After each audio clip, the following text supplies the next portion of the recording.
ঈদের ছুটি শুরু হয় ঘরমুখো মানুষের ঢল নেমেছে। সবার একটাই লক্ষ্য পরিবারের সঙ্গে ঈদ উদযাপন করা। মাওয়া টোল প্লাজায় যানবাহনের দীর্ঘ লাইন, পদ্মা সেতু পেরিয়ে দক্ষিণের পথে ছুটছে মানুষ। এক্সপ্রেসওয়ের দুই পাশেই ব্যস্ততার কোনো কমতি নেই। বাবার বাড়ি, শ্বশুর বাড়ি, ঈদের আনন্দ সবার সাথে কাটাতে। ফ্যামিলির সাথে করতে হলে তো একটু কষ্ট করতে হবে, তাই তো?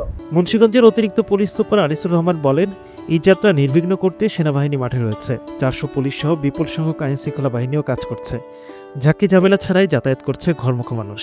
কোথাও কোনো ধরনের যাত্রী ভোগান্তি বা যাত্রী হয়রানির মতো কোনো ঘটনা নাই। আমরা হাইওয়ে পুলিশের পাশাপাশি আমাদের পদ্মা সেতু উত্তর থানা ট্রাফিক পুলিশের ট্রাফিক ইন্সপেক্টর সহ ফুল ট্রাফিক মুন্সিগঞ্জ জেলা পুলিশের টিম এবং আমি অতিরিক্ত পুলিশ সুপার শ্রীনগর সার্কেল, আমরা আছি আপনাদের সাধারণ মানুষের ঈদ যাত্রাকে আরো বেশি নির্বিঘ্ন করার জন্য। হেলমেট ব্যবহার করার কথা বলা হচ্ছে। অতিরিক্ত যাত্রী যেন পেছনে যেন একজন যাত্রীর বেশি যেন না নেয় সেই বিষয়ে নির্দেশনা প্রদান করা হচ্ছে।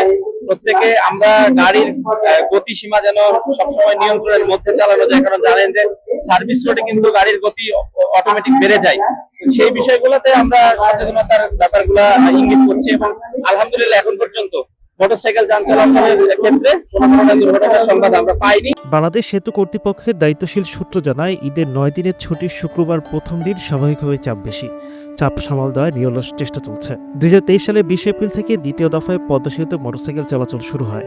এর আগে 2022 সালের 26 জুন সেতু চালু হওয়ার পর দুর্ঘটনার কারণে মোটরসাইকেল চলাচল নিষিদ্ধ করা হয়েছিল।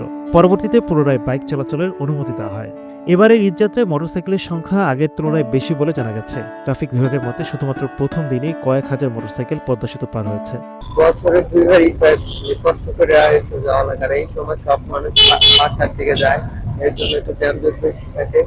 যাই হোক, বাসায় গেলে সবার মনটা ভালো একটা এটাই। আমরা বাগেরহাটে যাব, বাবা মা, ভাই বোন, শ্বশুর শাশুড়ি, আত্মীয় স্বজন সবার সাথে ঈদ করবো। এই তো ঈদের খুশির আনন্দে সবাই একসাথে পরিবার নিয়ে ঈদ করবো, তার জন্যই। পদ্মা সেতু এখন দক্ষিণাঞ্চলের মানুষের ঈদযাত্রার অন্যতম প্রধান মাধ্যম।